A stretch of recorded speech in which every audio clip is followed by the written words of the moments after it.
Hechos capítulo 27. Cuando se decidió que navegáramos rumbo a Italia, entregaron a Pablo y a algunos otros presos a un centurión llamado Julio, que pertenecía al batallón imperial.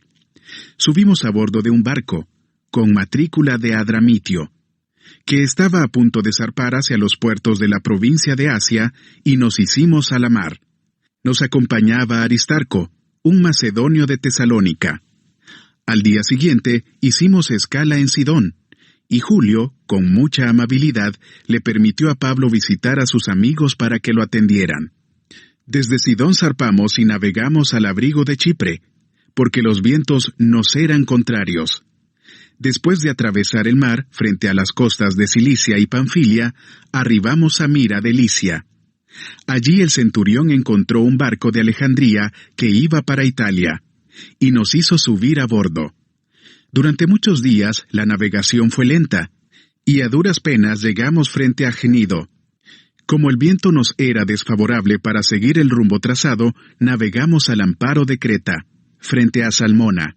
Seguimos con dificultad a lo largo de la costa y llegamos a un lugar llamado Buenos Puertos, cerca de la ciudad de Lasea. Se había perdido mucho tiempo y era peligrosa la navegación por haber pasado ya la fiesta del ayuno. Así que Pablo les advirtió: «Señores, veo que nuestro viaje va a ser desastroso y que va a causar mucho perjuicio tanto para el barco y su carga como para nuestras propias vidas».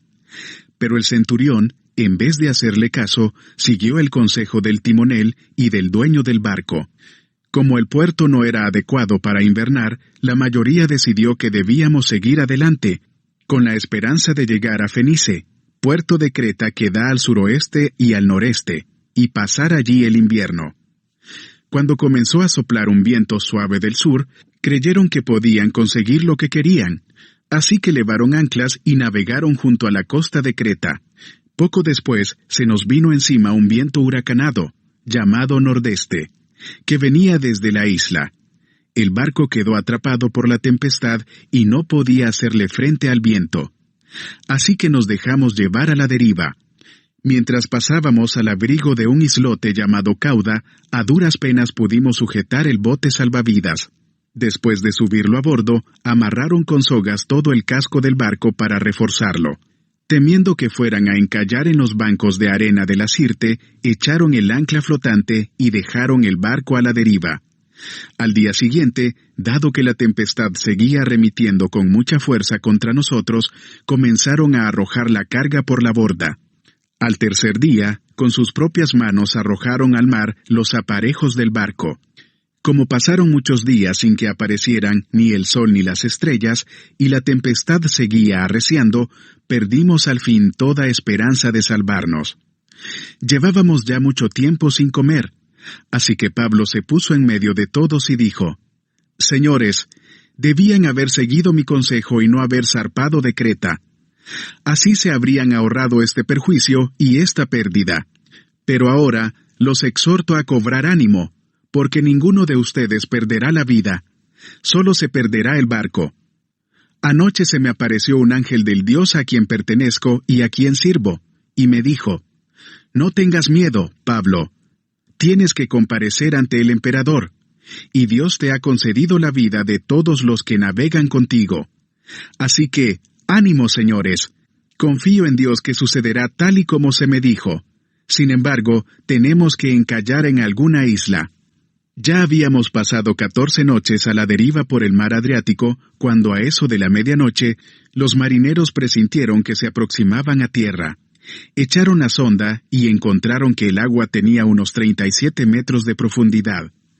Más adelante, volvieron a echar la sonda y encontraron que tenía cerca de 27 metros de profundidad. Temiendo que fuéramos a estrellarnos contra las rocas, echaron 4 anclas por la popa y se pusieron a rogar que amaneciera. En un intento por escapar del barco, los marineros comenzaron a bajar el bote salvavidas al mar, con el pretexto de que iban a echar algunas anclas desde la proa. Pero Pablo les advirtió al centurión y a los soldados: «Si esos no se quedan en el barco, no podrán salvarse ustedes». Así que los soldados cortaron las amarras del bote salvavidas y lo dejaron caer al agua. Estaba a punto de amanecer cuando Pablo animó a todos a tomar alimento. Hoy hace ya 14 días que ustedes están con la vida en un hilo, y siguen sin probar bocado.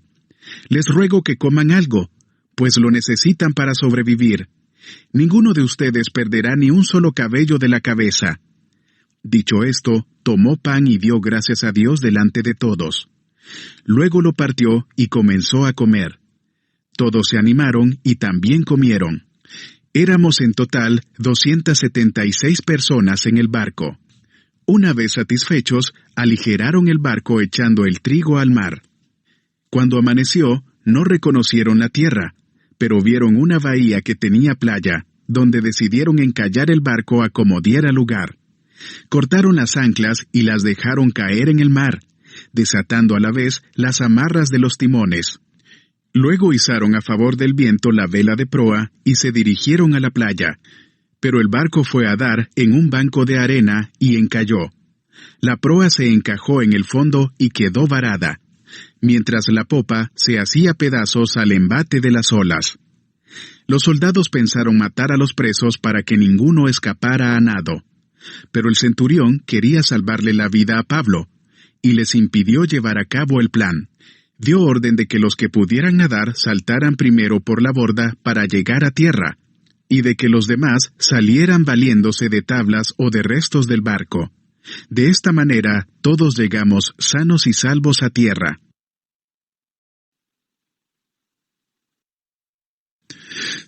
Hechos capítulo 27.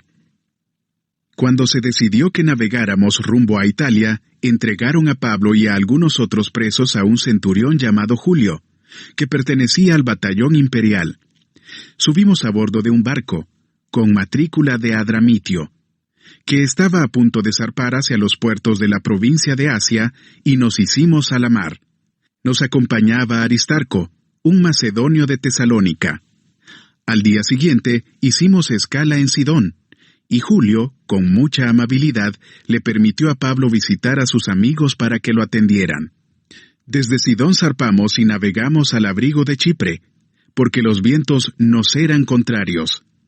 Después de atravesar el mar frente a las costas de Cilicia y Panfilia, arribamos a Mira de Licia. Allí el centurión encontró un barco de Alejandría que iba para Italia, y nos hizo subir a bordo. Durante muchos días la navegación fue lenta, y a duras penas llegamos frente a Gnido. Como el viento nos era desfavorable para seguir el rumbo trazado, navegamos al amparo de Creta, frente a Salmona. Seguimos con dificultad a lo largo de la costa y llegamos a un lugar llamado Buenos Puertos, cerca de la ciudad de Lasea. Se había perdido mucho tiempo y era peligrosa la navegación por haber pasado ya la fiesta del ayuno. Así que Pablo les advirtió: «Señores, veo que nuestro viaje va a ser desastroso y que va a causar mucho perjuicio tanto para el barco y su carga como para nuestras propias vidas». Pero el centurión, en vez de hacerle caso, siguió el consejo del timonel y del dueño del barco. Como el puerto no era adecuado para invernar, la mayoría decidió que debíamos seguir adelante, con la esperanza de llegar a Fenice, puerto de Creta que da al suroeste y al noreste, y pasar allí el invierno. Cuando comenzó a soplar un viento suave del sur, creyeron que podían conseguir lo que querían, así que levaron anclas y navegaron junto a la costa de Creta. Poco después se nos vino encima un viento huracanado, llamado nordeste, que venía desde la isla. El barco quedó atrapado por la tempestad y no podía hacerle frente al viento. Así que nos dejamos llevar a la deriva. Mientras pasábamos al abrigo de un islote llamado Cauda, a duras penas pudimos sujetar el bote salvavidas. Después de subirlo a bordo, amarraron con sogas todo el casco del barco para reforzarlo. Temiendo que fueran a encallar en los bancos de arena de la Sirte, echaron el ancla flotante y dejaron el barco a la deriva.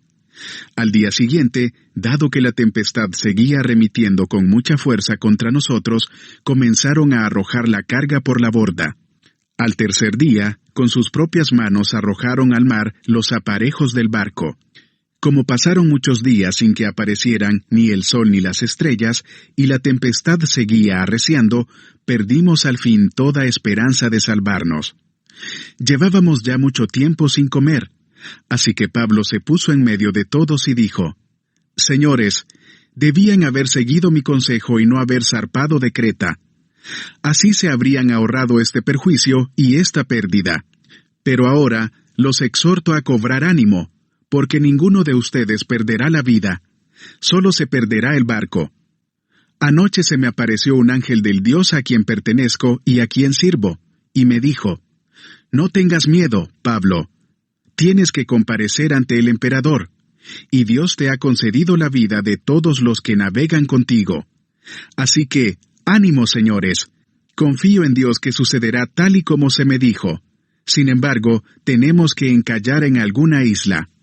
Ya habíamos pasado 14 noches a la deriva por el mar Adriático, cuando a eso de la medianoche, los marineros presintieron que se aproximaban a tierra. Echaron la sonda y encontraron que el agua tenía unos 37 metros de profundidad. Más adelante, volvieron a echar la sonda y encontraron que tenía cerca de 27 metros de profundidad. Temiendo que fuéramos a estrellarnos contra las rocas, echaron 4 anclas por la popa y se pusieron a rogar que amaneciera. En un intento por escapar del barco, los marineros comenzaron a bajar el bote salvavidas al mar, con el pretexto de que iban a echar algunas anclas desde la proa. Pero Pablo les advirtió al centurión y a los soldados: Si esos no se quedan en el barco, no podrán salvarse ustedes. Así que los soldados cortaron las amarras del bote salvavidas y lo dejaron caer al agua. Estaba a punto de amanecer cuando Pablo animó a todos a tomar alimento. Hoy hace ya 14 días que ustedes están con la vida en un hilo, y siguen sin probar bocado. Les ruego que coman algo, pues lo necesitan para sobrevivir. Ninguno de ustedes perderá ni un solo cabello de la cabeza. Dicho esto, tomó pan y dio gracias a Dios delante de todos. Luego lo partió y comenzó a comer. Todos se animaron y también comieron. Éramos en total 276 personas en el barco. Una vez satisfechos, aligeraron el barco echando el trigo al mar. Cuando amaneció, no reconocieron la tierra, pero vieron una bahía que tenía playa, donde decidieron encallar el barco a como diera lugar. Cortaron las anclas y las dejaron caer en el mar, desatando a la vez las amarras de los timones. Luego izaron a favor del viento la vela de proa y se dirigieron a la playa, pero el barco fue a dar en un banco de arena y encalló. La proa se encajó en el fondo y quedó varada, mientras la popa se hacía pedazos al embate de las olas. Los soldados pensaron matar a los presos para que ninguno escapara a nado. Pero el centurión quería salvarle la vida a Pablo, y les impidió llevar a cabo el plan. Dio orden de que los que pudieran nadar saltaran primero por la borda para llegar a tierra, y de que los demás salieran valiéndose de tablas o de restos del barco. De esta manera, todos llegamos sanos y salvos a tierra.